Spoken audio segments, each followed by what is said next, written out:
وكل سلام بسلاما دائما وداعيا للشهاد بيننا وبينكم.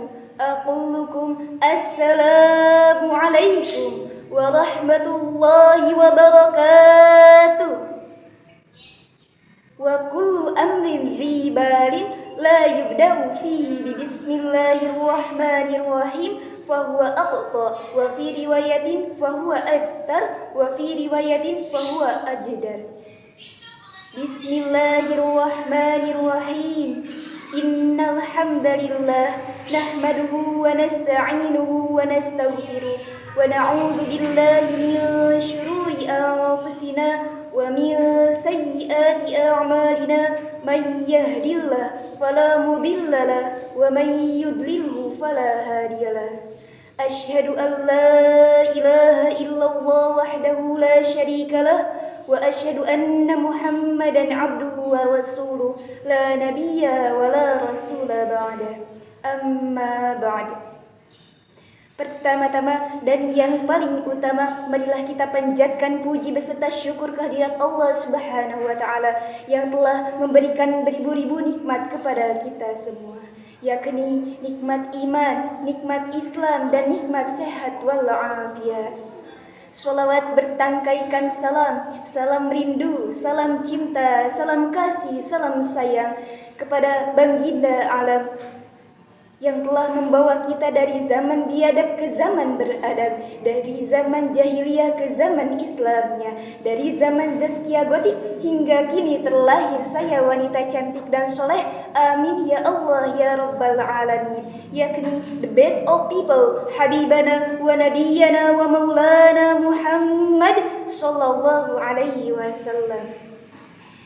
Kepada keluarganya, sahabatnya, tabi'in dan tabi'atnya, dan sampailah kepada kita selaku umatnya, semoga mendapatkan syafaatul uzma darinya.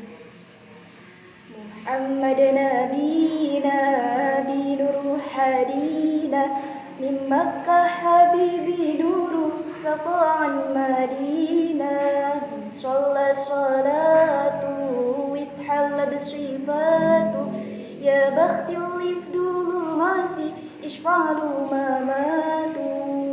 Yang saya hormati Bapak Kepala Sekolah Madrasah Aliyah Negeri 6 Ciamis, Dewan Guru beserta staf pengajar, semoga Allah muliakan. Amin ya Allah ya Rabbal Alamin.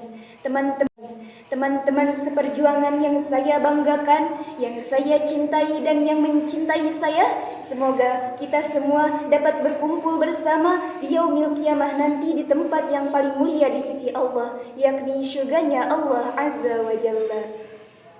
Hadirin rahimakumullah. Indonesia merupakan negara yang terkenal dengan keberagamannya. Dengan adanya keberagaman tersebut, maka rakyat Indonesia harus memiliki rasa toleransi yang sangat tinggi untuk mempererat dan mempersatukan antar manusia. Begitu pula dengan agama Islam. Kita selaku umat yang beragama Islam dan bangsa Indonesia yang mayoritas penduduknya beragama Islam, maka sudah sepatutnya kita mengetahui selak-beluk tentang agama Islam. Oleh karena itu, dalam mempelajari agama Islam banyak sekali cabangnya. Di antara cabang-cabang tersebut, saya mengambil tema tentang hukum dalam Islam. Hadirin dan hadirat, bapak-bapak dan ibu-ibu. Hukum dalam Islam. Apa itu hukum dalam Islam? Hukum merupakan sebuah aturan yang mengatur tentang sesuatu. Sebagaimana dalam kitab Majmu'atul Aqidah jilid 1 pada halaman 10 dijelaskan bahwasannya ta'rif hukum yaitu itsbatu amrin li amrin aw nafyuhu anhu. Begitu pula dengan agama Islam. Agama Islam merupakan agama yang paling mulia di sisi Allah Subhanahu wa Ta'ala. Adapun pengertian hukum Islam menurut salah satu pendapat ulama masyhur yakni Kiai Haji Abdul Ghani Abdullah, dalam bukunya ia menyebutkan bahwasannya hukum Islam merupakan hukum yang bersumber dari agama Islam, yang mana hukum tersebut mengatur tentang hubungan antara makhluk dengan sang khalik, hubungan sang khalik dengan sang makhluk, hubungan makhluk dengan makhluk yang lainnya. Sebagaimana dalam salah satu syairan yang sering dikumandangkan para santri disebutkan bahwasannya qadimun li qadimin qadimun li hadithin hadithun li qadimin hadithun li hadithin. Puji Allah ka mantana, puji Allah ka makhlukna, puji makhluk ka Allahna, puji makhluk ka makhluk deui. Maka dapat ditarik kesimpulan bahwasannya hukum Islam merupakan sebuah aturan yang mengatur tentang agama Islam, yang mana hukum Islam tersebut bersumber dari Al-Quran dan Al-Hadis. Mengapa demikian? Karena Al-Quran merupakan kitab suci yang diturunkan kepada Nabi Muhammad SAW melalui perantara malaikat Jibril, yang mana di dalam Al-Quran tersebut banyak sekali tentang hukum Islam yang harus kita pelajari dan kita pahami. Sedangkan Al-Hadis merupakan sebuah pesan, perkataan, amanah Rasulullah SAW yang sama di dalamnya terdapat hukum-hukum dalam Islam yang harus kita pelajari. Tetapi pendapat ulama yang lain menyebutkan bahwasannya sumber hukum Islam itu tidak hanya dari Al-Quran dan Al-Hadis saja, tetapi dari ijma dan dari qiyas. Apa itu ijma dan qiyas? Ijma merupakan pendapat dari sebagian ulama, sedangkan qiyas merupakan penengah dalam solusi permasalahan. Hadirin rahimakumullah.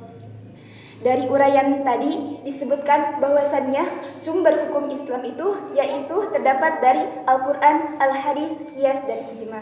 Adapun pembagian hukum Islam dalam kitab Sanusi yang dikarang oleh Syekh Ibrahim Al-Bajuri halaman 4 disebutkan bahwasannya hukum Islam terbagi menjadi 5 bagian. Apa saja? Yang pertama yaitu hukum wajib. Hukum wajib merupakan perkara yang mana jika kita melaksanakan hukum tersebut maka kita akan mendapatkan pahala dari Allah Subhanahu wa taala. Tetapi jika kita meninggalkan maka kita akan mendapatkan dosa dari Allah Subhanahu wa taala. Sebagaimana dalam nadomannya disebutkan, ma yusabu ala tarkihi wa yu'aqabu ala farkihi.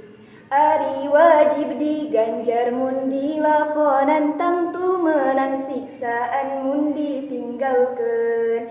Yang kedua yaitu hukum sunnah. Sunnah, jika kita mengerjakan perkara sunnah maka akan mendapatkan pahala dari Allah Subhanahu wa taala. Tetapi jika kita meninggalkannya maka kita tidak akan mendapatkan dosa dari Allah Subhanahu wa taala. Contoh perkara yang sunnah yaitu seperti kita mengucapkan basmalah ketika akan melakukan sesuatu perbuatan yang baik. Jika kita mengucapkan basmalah maka kita akan mendapatkan pahala, tetapi jika kita tidak mengucapkan basmalah kita juga tidak akan mendapatkan dosa. Yang ketiga yaitu hukum haram. Haram di mana kita mengerjakan perkara yang haram maka kita akan mendapatkan dosa dari Allah Subhanahu wa taala atau siksaan dari Allah Subhanahu wa taala. Tetapi jika kita meninggalkan perkara yang haram maka kita akan mendapatkan pahala dari Allah Subhanahu wa taala.